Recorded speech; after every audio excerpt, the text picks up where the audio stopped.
This video is brought to you by MagBak. I want to share with you my long-term experience using the iPhone 14 Pro. Now, in my original review video, I said that for the first time, the Pro model iPhone offers better value or more phone per dollar than the non-Pro model. But the question is, have the past 6 months of me using the 14 Pro changed that, and is it still a good phone to buy today? Well, this video is going to be covering everything you need to know. As always, guys, I will leave all the purchase links down in the description. But first, I am doing a giveaway on this brand new iPhone 14. If you want a chance to win, be sure to subscribe to my channel, like this video, and leave a comment with your Instagram username. And then follow me on Instagram, where I will announce the winner on June the 11th. So in terms of the price, the 14 Pro comes in at $999 for 128 gigabytes, and this makes it $200 more expensive than the regular iPhone 14. Throughout this video, I'll be drawing some comparisons between the 14 Pro and the regular iPhone 14 because I think many of you are likely cross-shopping between the two, and also because I think there's a clear better choice, but more on that later. Regardless, the price of $999 is steep, and for that, the 14 Pro has to deliver.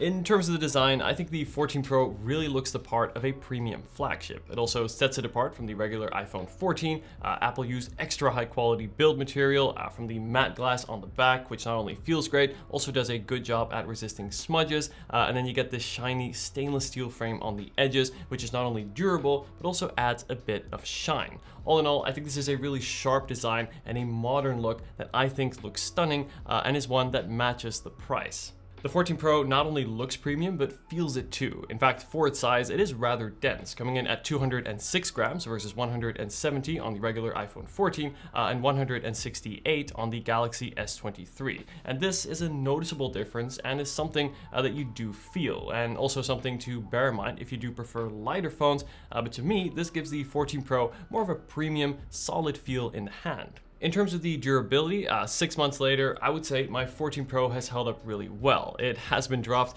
even without a case, but still there is no marks on the polished frame. There's also no scratches or cracks on the back. And overall, I think it's held up better than my regular 14, which does show some scuffs on the aluminum frame from a drop. But like the regular 14, the 14 Pro also shows hairline scratches on the display just from normal use. And this is unfortunate to see and does mean that it is best to use a screen protector, and I'll be sure to leave my recommended screen protector down in the description. But let's take a closer look at this display. Now, the 14 Pro has a 6.1-inch display, and you may know that I actually prefer the slightly larger 14 Pro Max, as you get to see even more content on screen at a time. But there is no denying that the 6.1-inch size of the 14 Pro strikes that perfect balance between portability as well as usability. And this makes the 14 Pro a phone that is super comfortable to use and hold for many hours, and you can properly use it with one hand, reaching all corners of the display without any kind of complicated hand acrobatics. The display itself has a PPI of 460, and this means it is very sharp, allowing for smaller text or finer details in your contents to really come through. I also think that Apple did a great job at calibrating the display where colors look fantastic. They are vibrant without overdoing it, and this brings your content, your videos and photos really to life. And the accurate color profile also means it is great for editing content too. The display is also super bright. In fact, it is the brightest display I have seen yet, coming in at 2000 nits. And to put it simply, over the past 6 months, I've never been in a situation where the screen is not bright enough. So even in direct sun outdoors, and this is something I love to see, quite literally. Also, for those wondering, after 6 months of daily use, I also have no signs of burn-in. Now, if you don't know what burn-in is something that can occur on OLED displays where parts of an image can come permanently imprinted on the display. But again, I have none here on the 14 Pro, and in my opinion, this is not something you really have to worry about as long as you use auto brightness and don't set your auto lock to never, and with these settings combined, you should be fine. But the best part of the display on the 14 Pro, and is also something that you're not going to find on the regular iPhone 14, is a high refresh rate, where the 120 Hz on the 14 Pro feels so smooth to use, especially when compared to the 60 Hz you'll find on the regular iPhone 14. Side by side, the difference really is clear, where everything just feels more fluid on the 14 Pro, and this makes the 60 Hz by comparison feel choppy, and actually makes the iPhone 14 feel slower by comparison. To me, a high refresh rate is more important on a phone than on any other device, simply due to the nature of how we use it, right? On a phone, you are constantly scrolling and swiping, and all of this motion on screen mean that a high refresh rate makes a big improvement to the general experience and only makes the display on the 14 Pro that much better. And then on top of the display sits the dynamic island. Now it is useful to quickly switch between apps or see app info at a glance, like for example here, my music. You can also see directions or a timer. And of course it also houses Face ID, which remains to be super fast and reliable. And I especially like that it finally works also in landscape mode. My only complaint though is that on the relatively smaller 14 Pro compared to the larger 14 Pro Max, the dynamic island does take up, proportionately speaking, more screen space and actually cuts more into your content compared to the regular notch on the iPhone 14.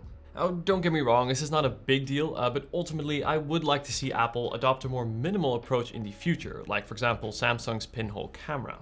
Before we talk about the camera, battery life, as well as longevity, one of the best ways to protect your expensive iPhone 14 Pro, as well as add functionality to it, is with MagBak. And this starts with the case. Now it comes in a range of colors, and here I have this really sleek gray color, and is made of this grippy and impact absorbent material that is actually drop tested for up to 6 feet. But the best feature of the MagBak case is not only that it is compatible with MagSafe, but also with MagSticks. And this means you can virtually mount your phone to any surface by simply adding a MagStick. For example, a dashboard, kitchen, or wall. And then if the surface is already metallic, you can just place your phone to mount. The impressive array of magnets inside the case also lets you add other accessories like the MagBak wallet. Now this Saffiano leather wallet seamlessly attaches to the back of the case, and because MagBak use more magnets than traditional MagSafe, the magnetic strength is also far superior. In fact, 2 to 3 times stronger, which is especially important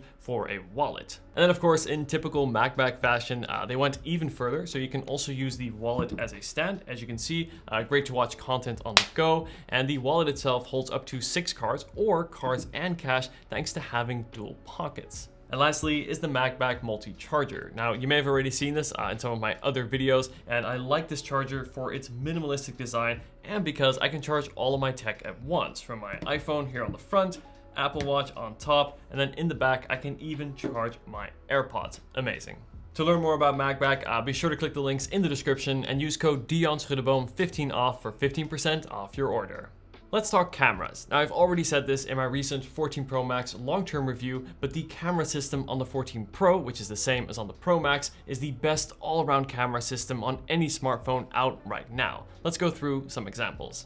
The 14 Pro's large 48 megapixel main sensor lets in more light, allowing for incredible dynamic range. Check out how beautifully the 14 Pro lights the blue sky as well as the backlit leaves of the tree. I've yet to see this level of dynamic range in any other phone. And here in this dimly lit tube station, the intricate details in the architecture are visible and sharp, both in the foreground as well as in the background. In these two photos, two very different weather conditions and locations, showcase how well the 14 Pro sets white balance. There's no color tinge or bias like you'd find with many other phones. Colors are true to life, muted when need be, yet vibrant when the situation depicts it. And this creates a true to life look that I really like. Skin tones are natural with no artificial smoothing or anything like that. This image also shows how well the 3x telephoto lens performs, with high detail in my hair and scarf, and also a nice and soft shallow depth of field, not far from what you'd get from a DSLR. I really enjoy using the 3x telephoto lens. It is great for portraits and product photography, and genuinely miss it when switching to the regular iPhone 14. The ultra-wide lens on the 14 Pro is sharp and has the same color accuracy with minimal distortion that you sometimes see around the edges in this type of lens. And here, the golden brown, baked to perfection, soft yet crunchy texture. Wait, I'm no longer talking about the cameras.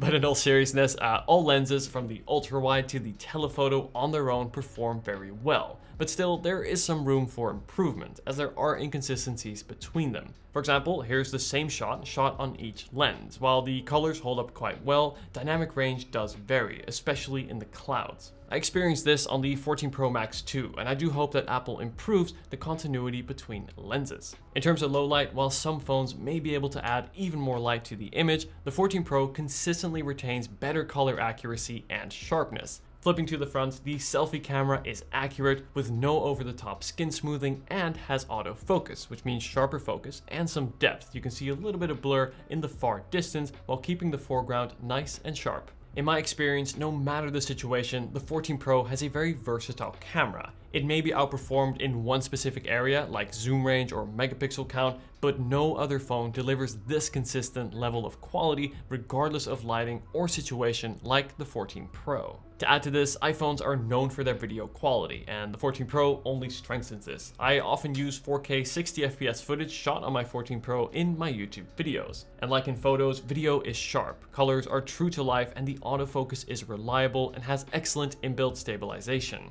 And all of this together is why after 6 months of use and also having used other flagships too, is why the 14 Pro and the 14 Pro Max, again same camera system, remain to be the best camera system you can get on a smartphone out right now.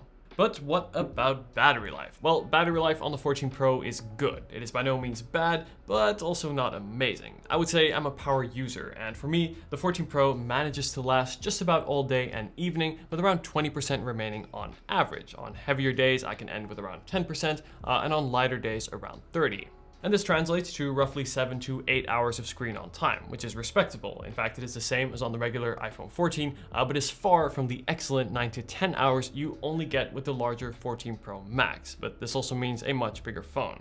I am glad to report that battery performance has been consistent on the 14 Pro, performing just as well today as 6 months ago, and my battery health is currently at 98%, showing it's holding up quite well. However, when it comes to charging, the 14 Pro charges at up to 27 watts, and this is on the slower side, especially when compared to the 45 watt you'll find on the S23. Now, if you're charging overnight, this matters less, but during the day, if ever you need a quick top up or say on travel days, will mean that the 14 Pro just won't charge as fast. But to partially make up for this, the 14 Pro does of course offer MagSafe, which is something I use daily.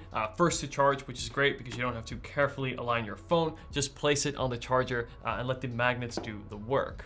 And then MagSafe also allows for other accessories like the ones from MagBak that we looked at earlier, and overall I would say MagSafe is nice to have. And I can tell how much I like it by how much I miss it when I go back to a phone that doesn't have it. The iPhone 14 Pro also has crash detection and emergency SOS via satellite. Now, I haven't had to use either of these features, hope to never need to, but it is reassuring to know that my phone has these features built in.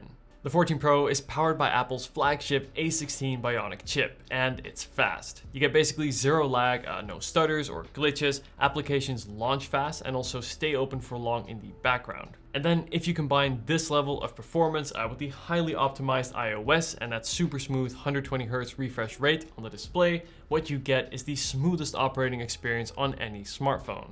Even, for example, in heavier apps like editing raw photos in Lightroom or when gaming, the 14 Pro doesn't break a sweat and also never gets overly warm. Performance on the 14 Pro remains just as strong today as it was on day one and will likely remain so for many years to come as Apple supports their phones longer than anyone else. In fact, I would expect the 14 Pro to get another 6 to 7 years of software updates and new features. By the way, this is also more when compared to the regular iPhone 14, which has the older A15 Bionic chip.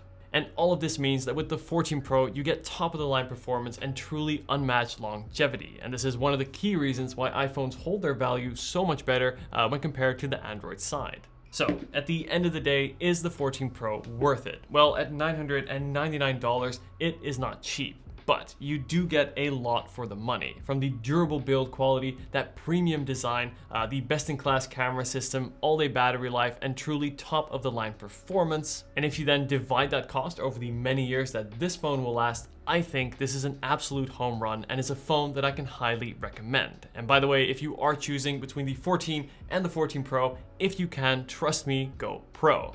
Anyway guys, let me know if you have any questions at all. I'd love to hear from you. What are your thoughts on the 14 Pro? And if you haven't seen them yet, I highly recommend watching my iPhone 14 Pro first 10 things to do video to get the most out of this amazing phone, as well as my in-depth comparison video comparing the 14 Pro to the Galaxy S23.